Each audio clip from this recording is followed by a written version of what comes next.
Hello প্রিয় দর্শক, দেখুন দেশে আসলাম, সবজি লাগানো স্টার্ট করছি। এই যে দেখুন পেঁপের চারা লাগাইছি। একটা পেঁপের চারা 25 রুপি বাংলা টাকায়। এই যে দেখুন পেঁপের চারা লাগাইছি, মাশাআল্লাহ আমার হয়ে যাবে।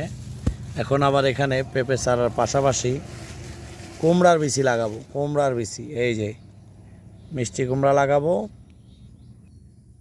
মিষ্টি কুমড়ার বিচি কীভাবে লাগাতে হয়, এই যে লম্বা মাথা নিচের দিকে দিবেন। এই যে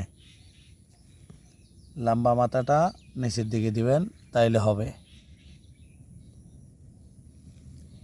এই লম্বা মাথা নিচের দিকে গাতায় দিবেন, এই যে এইভাবে দিবেন,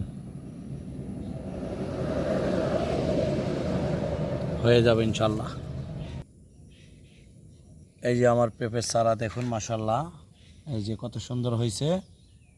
এটা হচ্ছে পেঁপের চারা, পেঁপে গাছ। এখন তার পাশাপাশি কুমড়ার বিচি দিয়ে দিব। এই যে এইভাবে লাগাবেন কুমড়ার বিচি। এই যে কীভাবে লাগাইতে হয় দেখুন, তাহলে গাছটা ভালো হবে। কুমড়ার বিচি কীভাবে লাগাবেন দেখুন, দেখিয়ে দিচ্ছি। এই হচ্ছে কুমড়ার বিচি লাগানোর সিস্টেম। যে কোনো জায়গায় আপনি লাগাইতে পারবেন, লাগাইলেই হবে। এই যে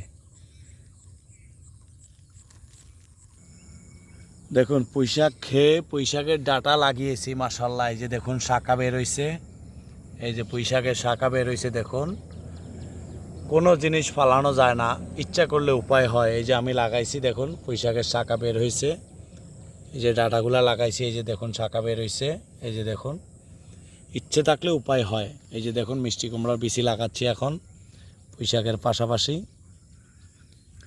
মিষ্টি কুমড়ার বিচি এভাবে লাগাবেন আপনারা সবাই, তাইলে আপনাদের গাছগুলা সুন্দর হবে।